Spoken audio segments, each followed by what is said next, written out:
ongoing fest, A24 Quest is off to a bumpy start. We've done it. We've started. Yes, it's off to a bumpy start, to say the least. What are you talking about? You're crazy. It was wonderful. We watched A Glimpse Inside the Mind of Charles Swan III. And it was fantastic. Okay, why don't you explain in detail about how it was fantastic?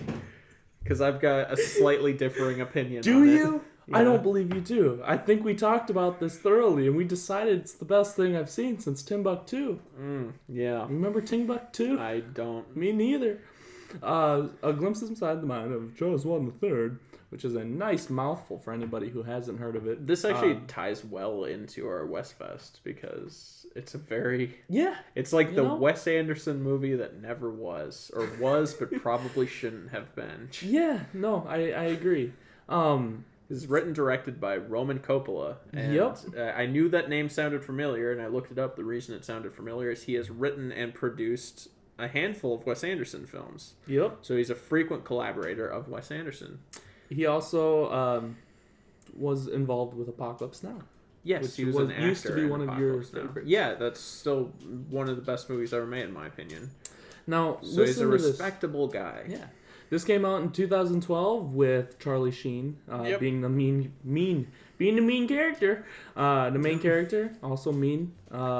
Jason Schwartzman, Bill Murray, some other people, Patricia Arquette, Mary Elizabeth Winstead, and Aubrey Plaza are the notable names. So clearly, it's a good cast. Yeah, no, I like the cast except for Charlie Sheen. Yeah, who's the main character, and the movie's about him. It's not even very subtle about the fact that it's kind of like an allegory for Charlie Sheen's own life. Yep, like, his name is actually just Charlie. Yeah, his name. They just call him Charlie in the movie because it's Charles Swan, and Charles Swan just has a lot of similarities with Charlie Sheen. Womanizer, going after younger women, just being an all-around not great guy. Out of control drug use. Yeah, so a lot of similarities. I mean, the car is the exact same too. Is it? He has a stupid car in the movie. He's got like this cool like vintage car that's got just awful like decals on it. Like one side is 2 eggs and the other side's bacon, and it looks strips of stupid. bacon. I don't get why it's in the movie. I don't either. Like there has to be a story behind that, right? What if it's just his car? They never mention it. They never explain it. No. What if he just drives that? What if that's what Charlie Sheen drives around Hollywood? I mean, what does this movie start out with? Like, can you even describe what that was? I don't remember. You don't remember how it starts? Oh, it starts with like he's like in the doctor's office. There's like naked women coming out of his head. Yeah. It's like this weird storybook thing where he got things popping out of his brain, literally. Yeah. It's very weird. That movie, it's one of the most confusing movies I've ever seen. And I don't mean confusing in the sense of like primer. I mean confusing in like, how did this get made? Why did they make this? Yeah. Well, what happened? What happened when they were filming this? Jason Schwartzman was awesome in it. Jason Schwartzman's... There are things to enjoy about it. Jason Certainly. Schwartzman's fun. Like, Charlie Sheen, love him or hate him, he's pretty charismatic. Jason Schwartzman was the best. After that... Aubrey Plaza was Aubrey good. Plaza and Mary Elizabeth Winstead.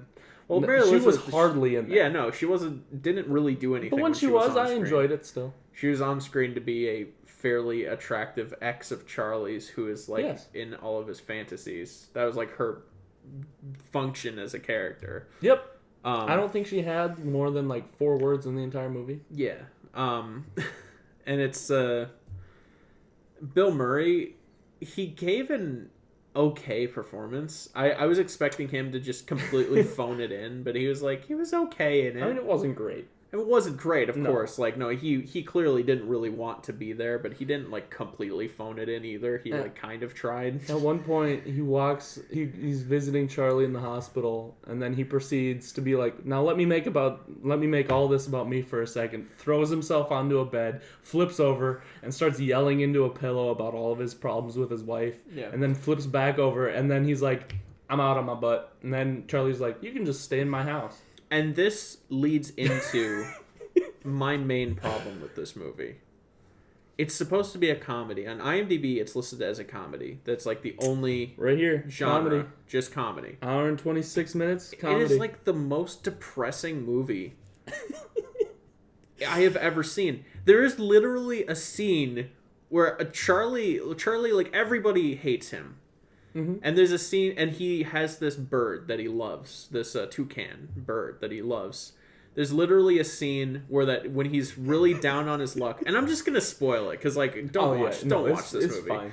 There's literally a scene where he's so down on his luck, and then when he gets home, his bird has died, and he's holding the bird in his hands, and he says, "Now I have nothing left to live for." And then he proceeds to bury the bird. Hard cut to him just digging a grave for the bird, and it's so sad. It's like this is supposed to be a comedy. I get that it's trying to be like a dark comedy. But it's either like really goofy or just completely depressing. Like it's okay, and it's like he gets like really drunk and he starts spying on his ex, and it's like he spies on her, and it turns out she's not like with another man or anything. He thinks she is, but it's like and it wouldn't matter if she was. Yeah, exactly. Because they fought and broke up. Or did they? Because we always called her his ex in the movie, but the end of the movie implies that she was still with him, even though she moved out. I don't get it. I don't think she was with him. It wasn't explained. Colin, that sounded great. I know. I got a game for you. What's that? It's called What Are the Characters' Names? Let's start with Charlie Sheen. That one should be pretty easy. Charlie. His name's Charles Swan III. You got it. What's Bill Murray's name in the movie? You have to think of something. Bill? Nope. Saul. I feel like I probably knew that, but I forgot about it. What was his ex's name? Like, I want to say like Ashley. Ivana. Oh, okay. What was Mary Elizabeth Winstead's name in the movie? I mean, she didn't have any dialogue. She was never referred to. Does she even have a name? Yes. What's her name? Kate. Kate. Okay. For what reason? I don't know. Yeah, no. It's Jason Schwartzman. Jason Schwartzman was Okay, no, I forget his name too. See, that was going to be the last one because that was going to be the easy one. Because they mention him a lot. Yes, his name is Kirby Starr. Kirby, right? Okay. That's a weird name. Yeah. No, that movie's so forgettable. Like, it is. It's really confusing in the moment, but then like I almost forgot to talk about it because like I forgot we watched that. But then it's I would only like remember to talk about it if it were kicking off A24 Quest, which it is. Yep, which is kind of a disappointment. And that's the very first movie that A24 produced, or not produced, distributed. Yep. And I mean, wow, it's not good. Wow, that cast.